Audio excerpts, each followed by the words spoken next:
everyone, welcome to DigitalTech Educator. Thanks for watching. Please do subscribe this channel for more videos and updates. Today we are going to take a look into how to assign an activity in Seesaw class. If you are new here, please check it out, our Seesaw intro and Seesaw tour. Okay, let's get in. Well, today we're going to assign an activity for the students in a class. So this is my testing class. We're going to click the green plus button. The first thing is post student work. Okay, over here is the teacher plays a role as a student. The teacher can review and check the responses as a student. And secondly is assign activity, and this is what we're gonna do today. So just click that assign activity here. Okay, once we click that, we will be redirected to the activity library. Okay, this is a library where all the activities that we have created so far will be stored here. Okay, so today we are going to create a new activity here. So just click the create new activity icon here.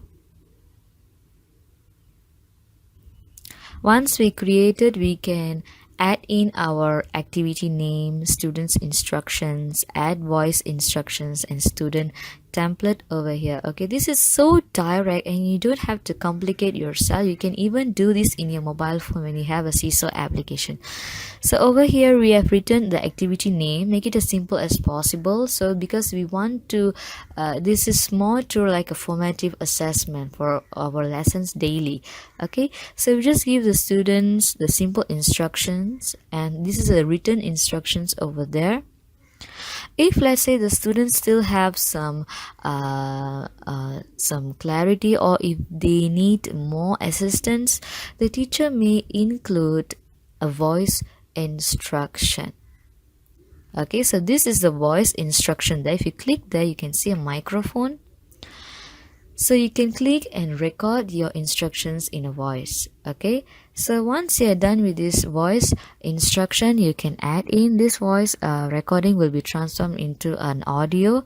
So where this audio, it is a downloadable. If you want to download it, you can. If you do not want to have this audio voice instruction, you may delete it as well.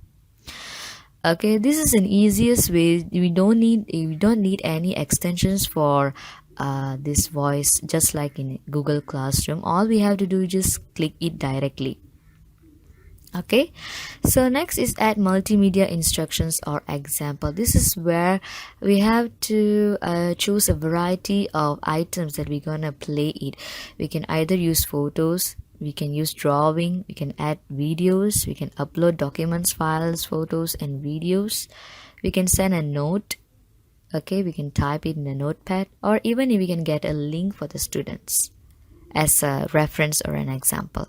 Okay, so today here we don't have anything to add in, so maybe I can add a note here so that the students know and the students read the activity. Okay, so the first instructions is read the word, so they need to know what is the word. So I'm going to type here 4 words here: stop, stare,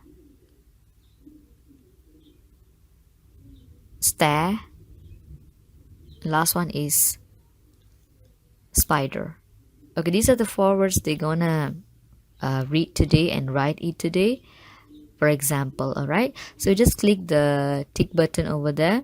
If you want to edit the note, can. If you want to record it, can. As a voice recording, also can. Alright, once you have done, attach the example. You can see here the words here. So next is the student template. This is where we're gonna set up a template for the students so that the student can edit in it directly. So this is the student template. So I just choose drawing. So we can have a lot of features here like a text, microphone, camera, and options. Over here we have a colors. Alright, so we can choose here. We can have a variety of pencils over here. We have erasers, pencil, marker, highlighter, and so on. So we're gonna choose a shape. Instead of a manual writing, we can use a shape. So we have a shape, so we can change the sizes, we can change the colors for each shapes. So this way it will attract the students, and it is more easy and fun, super cool for the lower primary students, especially year 1 to 3. They will just love this. Okay, once we are done, we can click the save button. We can save this activity.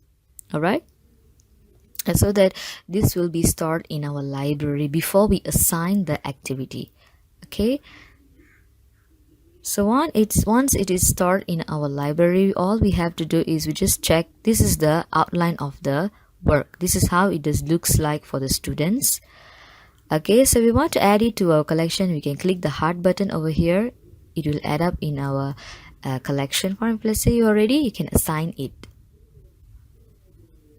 Once you assign it, you can choose your classes. For example, over here I want to choose this testing class, means we can choose a testing class. Okay, and remember that each class we have a sample student, so we can use the sample students as the response for the teacher itself. Okay, so we're going to check in the activity. How does it looks like in a testing class? Okay, this is the end of the assignment. This is how does it looks like. So if you want to know how to add a response, take a look at our next video. Thank you.